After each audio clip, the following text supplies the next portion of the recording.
अस्सलाम वालेकुम नाजरीन, आप देख रहे हैं पीटीएन न्यूज और मैं हूं आपकी होस्ट कुरातुलैन। शामिल करते हैं आज की अहम खबरें। मुसाफिरों के लिए बड़ी खुशखबरी, किरायों में कमी का ऐलान। लाहौर इंटरसिटी पब्लिक ट्रांसपोर्ट ने किरायों में 3% कमी कर दी है। किरायों में कमी का ऐलान सेक्रेटरी आरटीए लाहौर से मुलाकात के बाद किया गया। ज़राए के मुताबिक तमाम बस कंपनियों ने नए किरायानामे आवेज़ा कर दिए हैं।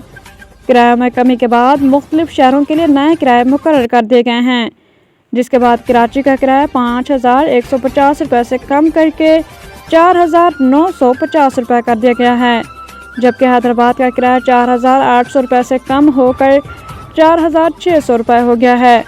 इसी तरह मुल्तान का किराया 1,500 रुपये से कम करके 1,450 रुपये, मियांवाली का किराया 1,800 रुपये से कम होकर 1,750, मरी का किराया 2,370 रुपये से कम करके 2,300 रुपये और सरगोधा का किराया 1,160 रुपये से कम करके 1,130 रुपये मुकर्रर कर दिया गया है। न्यूज स्टूडियो से फिलवक्त के लिए इतना ही। मज़ीद खबरों और अपडेट से बाखबर रहने के लिए देखते रहें पीटीएन न्यूज।